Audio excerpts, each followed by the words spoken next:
Assalamualaikum warahmatullahi wabarakatuh. Halo semuanya. Di sini kelompok kami akan mempresentasikan materi tentang investasi.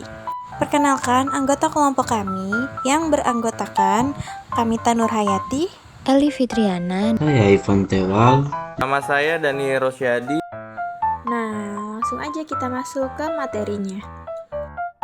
Pengertian investasi. Investasi adalah proses menanamkan modal atau aset dengan tujuan memperoleh keuntungan di masa depan. Menurut Gitman, investasi adalah komitmen atau dana atau sumber daya lainnya pada suatu aset dengan harapan akan memperoleh pendapatan atau kenaikan nilai di masa mendatang. Kemudian proses investasi. Yang pertama, penyusunan tujuan investasi. Tetapkanlah terlebih dahulu apa yang akan diinginkan atau dicapai berkenaan dengan dana yang akan diinvestasikan. Yang kedua, menetapkan tingkat resiko. Seorang investor harus menetapkan dirinya pada pilihan resiko yang dia berani menanggungnya, yaitu resiko besar, sedang, ataupun kecil. Yang ketiga, estimasi resiko dan pengembalian dari investasi. Tahap ini penting dan kritis dalam proses investasi untuk menentukan besarnya resiko dan tingkat pengembalian yang diharapkan dari masing-masing investasi. Yang keempat, membentuk portofolio yang optimal. Portofolio ini adalah kumpulan dari beberapa jenis investasi. Pembentukan portofolio ini dilakukan dalam rangka untuk mengurangi risiko. Yang terakhir, memeriksa kinerja investasi. Tiap periode investor harus memeriksa hasil portofolionya. Jika hasilnya tidak sesuai dengan yang diharapkan, perlu kiranya diperbaiki portofolionya. Jenis-jenis investasi.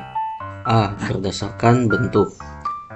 Yang pertama ada investasi real, investasi berwujud seperti properti, emas, tanah, dan barang koleksi. Dan yang kedua ada investasi finansial, investasi tidak berwujud seperti saham, obligasi, reksadana, dan derivatif. B. Berdasarkan jangka waktu. Yang pertama ada jangka waktu pendek atau jangka pendek. Contohnya deposito, surat utang negara jangka pendek, dan pasar uang. Untuk kelebihannya liquid dan risiko rendah. Yang kedua jangka panjang, contoh seperti saham, properti, reksadana saham. Untuk kelebihannya potensi keuntungannya besar dan cocok untuk pensiun atau aset warisan. Selanjutnya C.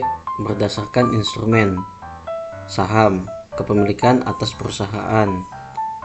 Yang kedua ada obligasi, surat utang dari korporasi atau negara. Yang ketiga reksadana, kumpulan dana yang dikelola oleh manajer investasi. Selanjutnya ada deposito, simpanan bank dengan bunga tetap dan jangka waktu tertentu. Yang kelima ada aset kripto, aset digital berbasis blockchain, tapi high risk atau risikonya tinggi. Yang keenam tuh peer-to-peer lending, pinjaman langsung antara investor dan meminjam melalui platform digital. Selanjutnya ada teori-teori investasi. Yang pertama teori portofolio dari Harry Markowitz. Itu menyatakan bahwa risiko bisa dikurangi dengan diversifikasi aset. Yang kedua ada capital asset pricing model CAPM. Itu mengukur return yang wajar berdasarkan risiko sistematis. Dan yang ketiga itu ada teori pasar efisien dari Eugene Fama, menyatakan bahwa semua informasi sudah tercermin dalam harga pasar. Manfaat investasi. Bagian A bagi individu, penghasilan pasif seperti dividen dari saham atau bunga deposito, perlindungan terhadap inflasi, nilai uang tidak tergerus, perencanaan masa depan, pendidikan anak, rumah pensiun. Bagian B bagi perusahaan, peningkatan modal melalui penerbitan saham atau obligasi, ekspansi usaha, dana dari investor dapat digunakan untuk memperluas pasar dan produk. Peningkatan nilai perusahaan, semakin banyak investasi semakin tinggi valuasi bagi perekonomian nasional. Mendorong pertumbuhan ekonomi, menurunkan pengangguran dan meningkatkan penerimaan negara. dari pajak dan retribusi. Strategi dan tantangan dalam berinvestasi bagian A, strategi investasi efektif. Yang pertama itu diversifikasi portofolio, yaitu mengurangi resiko dengan menyebar aset di berbagai instrumen. Untuk yang kedua, di DCA, dollar cost averaging, membeli aset secara rutin untuk mengurangi dampak volatilitas pasar. Yang ketiga, investasi sesuai tujuan keuangan, contoh jangka pendek untuk darurat, jangka panjang untuk pensiun. Bagian B, resiko dan cara mengelolanya. Ada resiko pasar, diantisipasi dengan diversifikasi. Resiko likuiditas, memilih aset yang mudah dicairkan. Resiko inflasi, investasi di aset yang tumbuh melebihi inflasi. Resiko kredit, memiliki penerbit obligasi atau platform P2P yang terpercaya.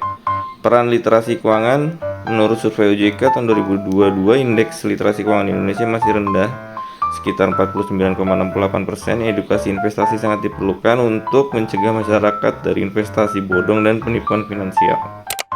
Kesimpulannya adalah, investasi merupakan kegiatan strategi yang tidak hanya memberikan keuntungan finansial bagi individu, tetapi juga berdampak luas pada kemajuan ekonomi.